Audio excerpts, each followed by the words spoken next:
This lesson corresponds to text references listed in Canvas and in the course calendar. Please refer to these items for the most up-to-date information.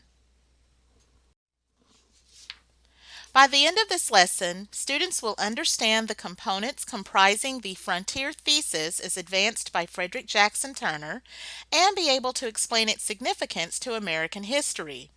Students will also be able to describe the factors that led to the near extinction of Native American culture in the American West at the end of the 19th century and appreciate the impact that all of this had on American history.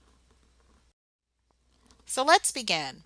Despite Easterners' image of the West as an unsettled wilderness, Native Americans had long inhabited it and other areas of the Western Hemisphere long before either Europeans or Africans arrived there. They had developed a variety of economies and cultures. As whites pressed westward, they attempted to subjugate Indians, displace them from their lands, and strip them of their culture. Conquest gradually forced Indians onto desolate reservations, often culminating in efforts that destroyed their ancient customs and transformed their ways of life. But this narrative was not the central point of an essential American historical narrative designed to describe how white Americans gained Western land in order to fulfill America's manifest destiny. Classically trained historian Frederick Jackson Turner, seen pictured here, took the stage of the Chicago World Expo in 1893 to read his essay entitled "The Significance of the Frontier in American History." This journalist turned historian, who happened to be a descendant of the Puritans, explained in this essay that the existence of the American frontier lent the country a unique character that was at that point in time under threat. What was the source of this threat? Well, consider this quote in answering that question. This is from Turner himself. He said, "Up to our own day, American history has been, in a large degree, the history of the colonization of the Great West. The existence of an area of free land, its continuous recession, and the advance of American settlement westward explain American development." According to Turner, the threat he mentioned was made real by an announcement that the U.S. Census Bureau had made just 3 short years prior. The western frontier was officially closed as of the census of 1890. The manifest destiny that had driven so much of American policy decisions throughout the 19th century had, by that point, been fulfilled. The U.S. could not go any further west than it had to that point without literally falling off into the Pacific Ocean. So to Turner and his ilk, this represented a problem in that America stood to lose what made America, well, America. The description of this essence was at the core of Turner's thesis, which was also known as the frontier thesis, which, as this diagram shows, was comprised of 3 elements: the definitional element, the idea of successive frontiers, and the idea of the frontier as a safety valve. So what we will now do is briefly go through all 3 elements, beginning with element number 1. The frontier, as Turner defined it, was the region between the urbanized, civilized society and untamed wilderness. It had to this point given America its distinctive character. It was a place that represented freedom, new experiences, and new opportunities. Its passing in this sense meant that America would in essence cease to be America. The idea of the frontier was a function also of geography. The frontier historically occupied the uninhabited areas just to the west of more densely populated areas. And I put the term uninhabited areas there in quotation marks because, as we all know, these areas weren't truly uninhabited. They just weren't inhabited by predominantly a Euro-American population. But as more and more Euro-Americans would move further and further west, what became the western frontier also continued to move further west. Which leads to the second element of Turner's frontier thesis, and that is the idea of the successive frontier. With the development of every frontier area, one phase of economic or social development also followed. The idea here was that each time Americans move westward, something significant socially, politically, or economically happened in American history. And in the next several slides, we'll see evidence of this theory demonstrated. So taking a look at this first map here, here's a map of what the country was like around the year 1790. This was the country's first full year of existence under its new constitution. Notice how settlement moved just beyond the so-called original 13 colonies to newly annexed territories in states reaching south from what is now Alabama and Mississippi to northern states like Indiana, Ohio, and Illinois. 1790 was a historically significant year. It was, after all, the first full year that the government operated under the Constitution. It was the first full year of George Washington's presidency. It was also the first time that a U.S. census was taken in American history. The West during this period of time consisted of lands just to the west of the Appalachian mountain chain and what was to eventually become the Louisiana Purchase, which was formally effected in 1803 and had the effect of doubling America's territorial size, as this map here shows. Now, with the enactment of Louisiana Purchase by then President Thomas Jefferson, as settlement moved west, so too did the frontier. And now the frontier would lay just to the west of the Mississippi River, all in a quest to realize the 19th century goal of manifest destiny. In this question, we might want to consider what effect the acquisition of territory through the Louisiana Purchase had on the institution of slavery. And in something that likely you discussed in detail in AMH 2010, of course you learned that the institution of slavery spread even further westward thanks to the acquisition of the Louisiana Territory from the French. And this idea of manifest destiny is something that is reflective of 19th century political rhetoric. And the quest to acquire more territory ever more westward is something that this 19th century map illustrates as well. Again, you may recall Manifest Destiny from AMH 2010, the idea that Americans had the right to become a continental country and occupy territory from sea to, quote, shining sea. Well, policies that were enacted in pursuit and reflective of this goal would include the Indian removal policies of the 1830s. There was also the Gadsden Purchase, which is responsible for giving us the southernmost parts of California and Arizona, particularly. You also had the conflict with Mexico, which resulted in the Mexican-American War, which eventually would lead to the annexation of California. And for the 25 years after the Civil War, between the years 1865 and 1890, American settlement continued its march westward, ultimately resulting in the transcontinental nation of what was conceived as earlier hopes and ambitions. It is upon the realization of that goal that the U.S. Census declared that there were no more frontiers to conquer in the continental United States. And it was this development that had the likes of Turner worried the most. It worried Turner and his ilk because of the third element that I will mention here. The third element of the frontier thesis was the idea of the frontier as a social safety valve. Well, what did Turner mean by this?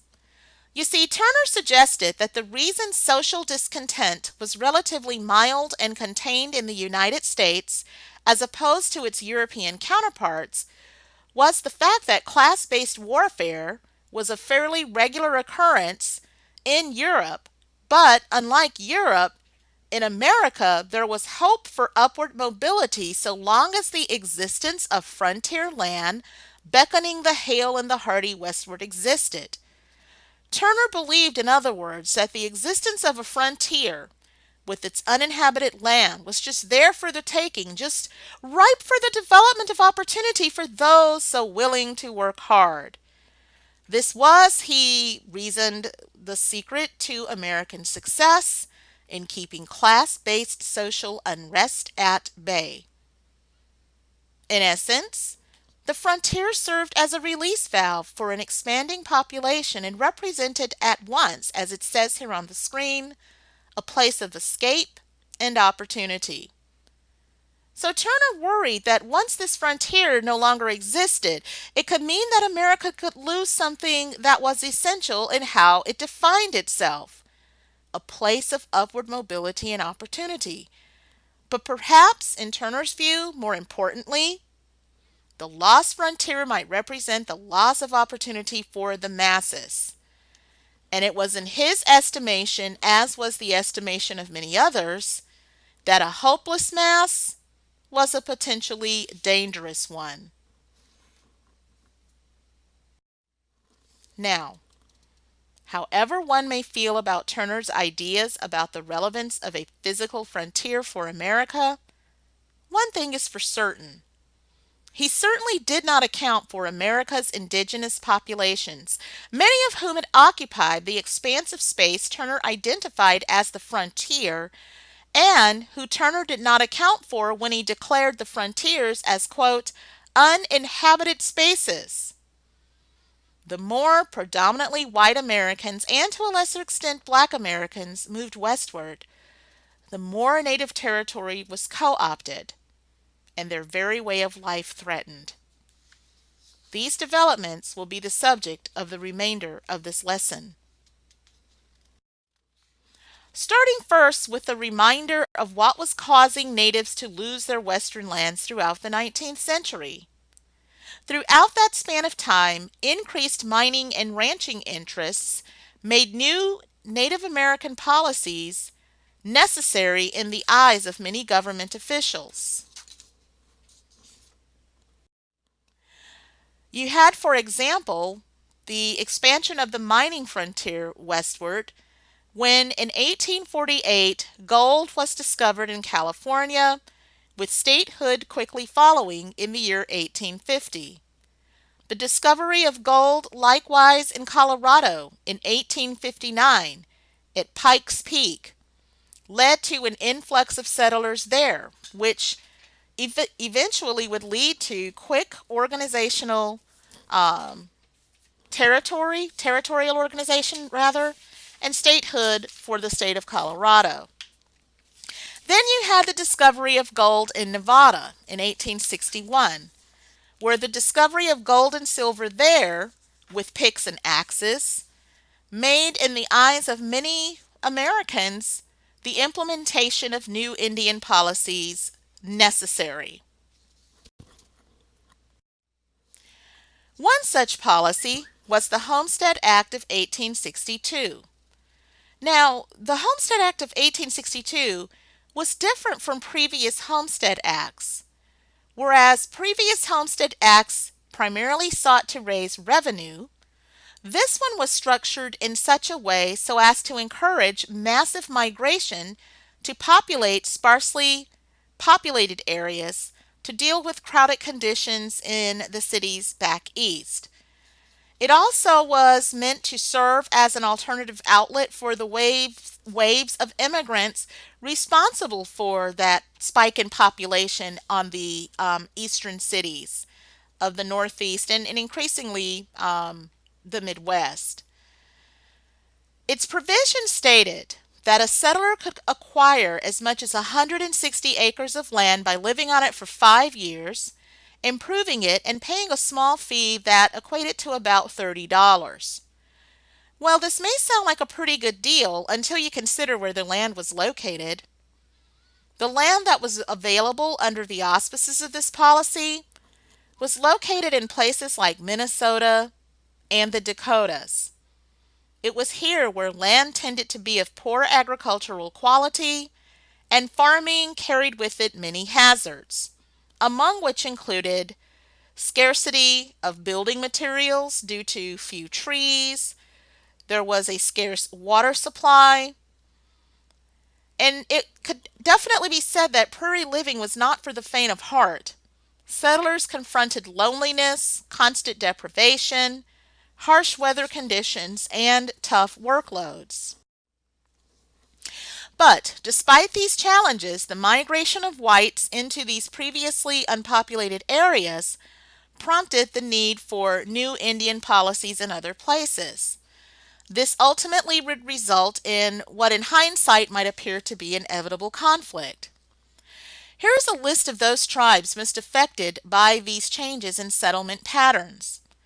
In the case of the Sioux, pronounced like the girl's name Sue but spelled Sioux, you had the Minnesota Sioux Uprising of 1862. It started when some natives were alleged to have murdered 5 white people. This caused a split among the settlers, with some wishing to retreat, while others wanting to exact revenge against Sioux leader Little Crow. Little Crow advocated aggression against settlers and supported attacking campaigns to murder advancing settlers. Little Crow's fights, however, did not go unpunished. Shortly after the initial murder of the 5 whites, whites would hunt down Little Crow, find him, and hang him along with 37 members of his party. Then you had the Plains Indians. Now, there's the Plains Indians, when you see that label, this is actually going to be a reference to the dozens of tribes that populated the American Midwest. They were excellent marksmen and horsemen, and they frequently waged battles against settlers and their military emissaries while mounted on horses. They proved to be formidable enemies against white intrusion on their lands. Among the 2 tribes most affected by advancing miners were the Arapaho and the Cheyenne. As whites moved into the Colorado, Utah, and New Mexico areas, Indians were forced into the southeastern corner of this territory, where here the lands were barren, arid, gameless, with little to no vegetation. Despite these difficulties, Native Americans in the Arapaho and the Cheyenne were forced to relocate onto a desolate reservation by the name of Sand Creek. Starvation motivated them to attack trails and rob its riders of their provisions. Now, we had in Territorial Governor John Evans, who was at that time the Territorial Governor of Colorado, someone who was somewhat sympathetic to the plight of the Native Americans. He would actually arrange for Indians to have provisions in a safe place called Fort Lyon. It was the ultimate plan was to maybe relocate them to other reservations, but in the meantime, they could bunker down in Fort Lyon, where at the very least they would have provisions and ample shelter. Well, Evans's actions did not sit well with one zealous Army colonel. This military official by the name of J.M. Shivington was at that time in service as the commander of the Colorado Regiment of the U.S. Army. Under his command, he and his men led an attack on Fort Lyon, in which 400 men, women, and children were killed. Their actions came to be known in time as the Shivington Massacre of 1864 because of the fact that it happened on November the 29th of 1864. The last group that we'll talk about on this slide was a group known as the Nez Percés, which literally means the pierced nose people in French. The Nez Percés regarded themselves as friends to white settlers. They had, after all, saved Lewis and Clark from starvation. Large numbers of them had become converts to Christianity, and they were occasional allies for the U.S. Or they were occasional allies for U.S. armies against other hostile tribes. However, it was the discovery of gold on their lands that would worsen their relationship with the U.S. government. In an 1863 treaty, the government would force the tribe to give up or surrender 6 million acres of their land, which equated to about 9/10 of their territory, for a price of less than 10 cents an acre. Well, the Nez Perces protested and were initially allowed to keep their lands, but politicians who were pressed by settlers to initiate a forced move made them, including their leader, Chief Joseph, move onto reservations. During the move, Chief Joseph's band set out from the Waller Valley in Idaho with all their possessions and livestock. It was here that they were drawn into conflict with U.S. forces who fired on their truce team. In response, the Nez Perces fought back, killing 1/3 of the soldiers and outmaneuvering the subsequent military units that had been sent to intercept them.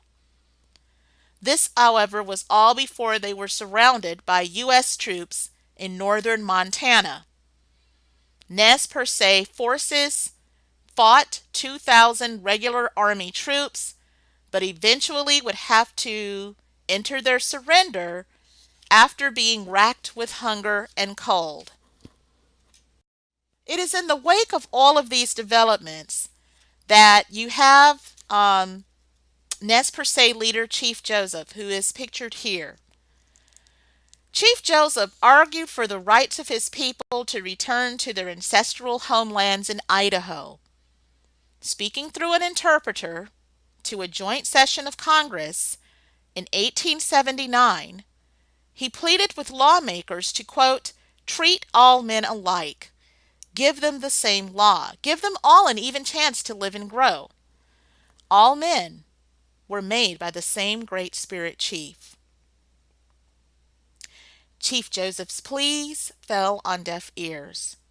Under force, the last members of Joseph's band were deported to a non-Nez Perce reservation in Washington State, where some of his descendants continue to live to this day. Now, not all was gloom and doom for Native Americans. There were instances where Native Americans did score a victory against U.S. military forces here and there. Gold seekers rushing South Dakota's Black Hills territory, in which they disturbed ancestral homelands belonging to this group of natives, under the leadership of Sitting Bull, would resist forces for as long as they could, with 2,500 well-armed braves met members of the U.S. 7th Cavalry Division under the leadership of George C. Custer at the Little Bighorn River in Montana in 1876. Scoring one of the few victories natives had against U.S. military forces, it would be a short-lived victory. Unfortunately for Sitting Bull's forces, the U.S. military eventually called for reinforcements, and he and his men were pursued and eliminated. During the Apache Wars of the 1870s, we see another example of momentary success against American military forces on the part of Native Americans. Under the leadership of the storied Geronimo, Apache forces were able to postpone what ended up being the inevitable. The continued barrage of force finally spelled the destruction of their homelands in what is now New Mexico and Arizona, but it should be noted that for a while, the Apaches were holding their own. It should also be noted that not every American approved of the use of military force against Native Americans in the American West. One such critic was author Helen Hunt Jackson. Her book, A Century of Dishonor, written in 1881, was a stirring condemnation of U.S. Indian policies. But military force wasn't the only assault on Native Americans and their way of life.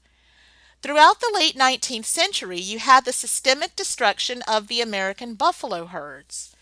This is significant because buffaloes were an essential source of food, and their hides and bones were also essential sources for a variety of uses, for housing materials to tools to medicines. The demise of the American buffalo was hastened by the destruction of grazing lands that were impeded by the Transcontinental Railroad, and also their numbers decreased through indiscriminate hunting. Then there was the passage of laws like the Dawes Act of 1887. This law allowed the federal government to distribute land to individual Indians who legally severed their ties to their tribes. Those accepting the conditions outlined in this policy were eligible to receive up to 160 acres of land, but this violated ancient native notives against private property ownership, notions that ran counter to the idea of individuals being able to own property. But aside from that, the Dawes Act essentially banned expression of anything that made one identify as an Indian in the first place. This law excluded tribal religious practices, transmission of myths and legends, shaman and medicine men practitioners, traditional Indian languages, clothing styles, and hair fashions. Indians were not even allowed to wear traditional garb in so-called government-funded Indian schools. But the real death knell for the Native way of life in 19th century America was the Wounded Knee Massacre. Taking place in December 1890, I have included a brief video that discusses the factual substance of the events that defined that fateful day. Please watch, paying particular attention to the role of the U.S. Cavalry, with the knowledge that for their actions at Wounded Knee, many received commendations and awards. Stand by as we pull that video up.